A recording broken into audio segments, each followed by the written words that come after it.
Bismillahir Rahmanir Rahim. We are on the 17th part, Surah Al-Anbiya. Here there is a verse in which Allah subhanahu wa ta'ala says, Bismillahir Rahmanir Rahim, أَوَلَمْ يَرَى الَّذِينَ كَفَرُوا أَنَّ السَّمَاوَاتِ وَالْأَرْضِ كَانَتَا رَتْقًا فَفَتَقْنَاهُمَا وَجَعَلَ مِنَ الْمَاءِ كُلَّ شَيْءٍ حَيٍّ.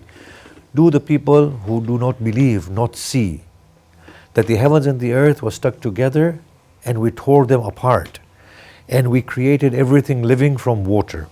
Now this to me is a futuristic verse, or was a futuristic verse when it was revealed, because the people who disbelieved in the time of the Prophet, and indeed the believing community, did not understand that the heavens and the earth were stuck together prior to the Big Bang, if that's an accurate model, and then they were torn apart. Or that everything was created from water. Nobody had the sophistication to understand that. So this verse, when it was revealed back in the day, it was for the 20th century and 21st century. But the interesting thing is that Allah is saying, do not the people who don't have no faith, do the people who have no faith not understand? Now here, maybe what it means is that Allah knew that the Muslims will not be the people who discover such cosmological facts, but it would be the non-Muslim physicists and non-Muslim scientists who will eventually discover that the heavens and the earth were stuck together and then the Big Bang happened or whatever happened and they were torn apart. It won't be the Muslims. And it will not be the Muslims who will discover that life began from water, but it will be the non-Muslims, and hence the non-Muslims are addressed by this verse. There is also a verse in which Allah says, Kullu nafsin dha'iqatul maut. Every soul shall taste, or every breathing entity shall taste death. Now we've heard this verse time and again, but what he says after that is intriguing. وَنَبْلُوكُمْ بِالشَّرِّ وَالْخَيْرِ فِتْنَةً وَإِلَيْنَا تُرْجَعُونَ. And we will indeed test you with good and evil, and towards us you will return. What this shows is that the whole of this universe, whole of the human life, is a test.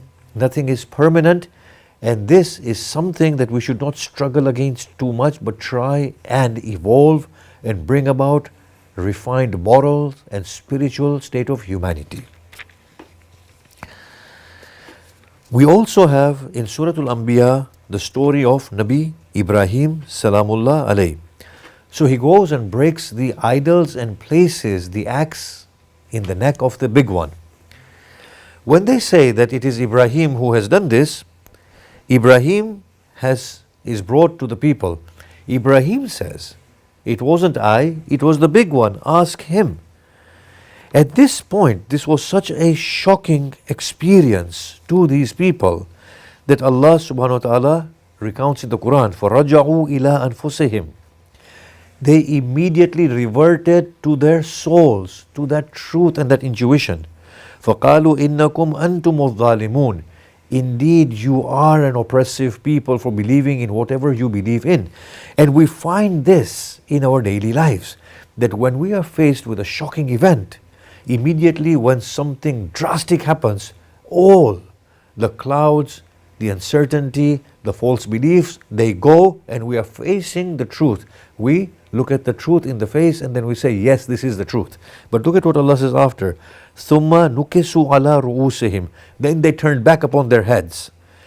What happens after that brief moment is that those dispositions that we have, the habits that we have, the worldviews that we have, they predominate again and we justify our claim. So they turned back and they said, لَقَدْ عَلِمْتَ مَا هَؤُلَاءِ يَنْتِقُونَ. Ibrahim, you know that these entities do not talk. That's the whole argument. They do not talk. They don't have any potency. They don't have any power. They could not even save themselves. You understood that immediately and now you are justifying it. In any case, they prepared a fire for him. When they were throwing him in the fire, Allah says, Ya naro kuni baradan wassalam ala Ibrahim. O fire, become cold. Now here is something that baffles us. That a fire by definition is something that is hot and gives smoke.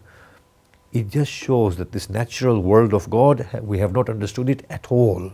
We have not understood it at all. It does not have any permanent natural laws. Everything is in a state of flux.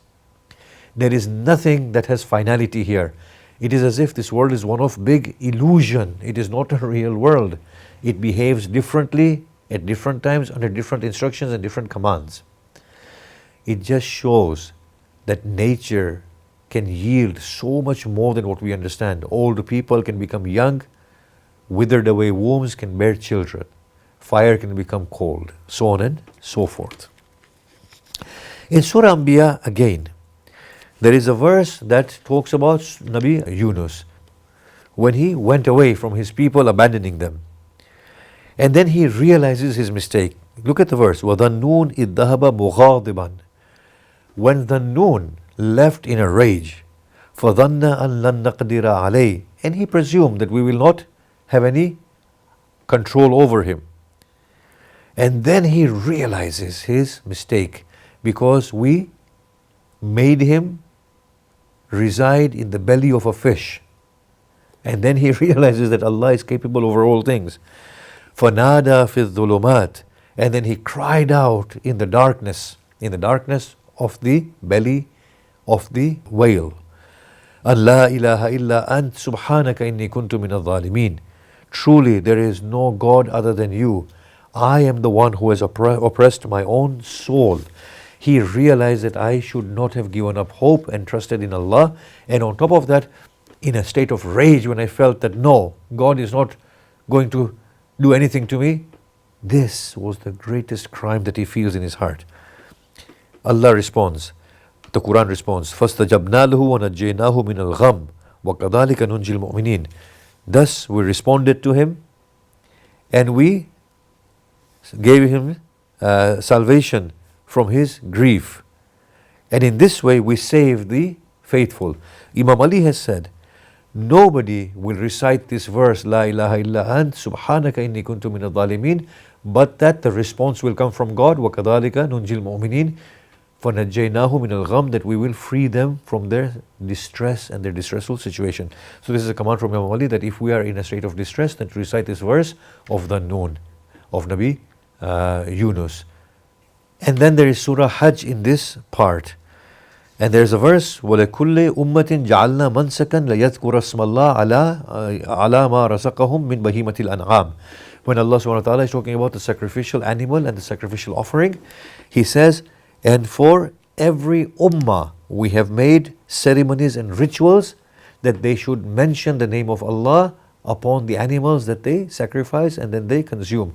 What this talks about is that plurality of the Quran, that look, we gave you manasik, we've given others manasik similarly, as we have been explaining throughout the summaries and the analysis of the chapters that we have been doing. Wassalamu alaikum wa rahmatullahi wa barakatuh.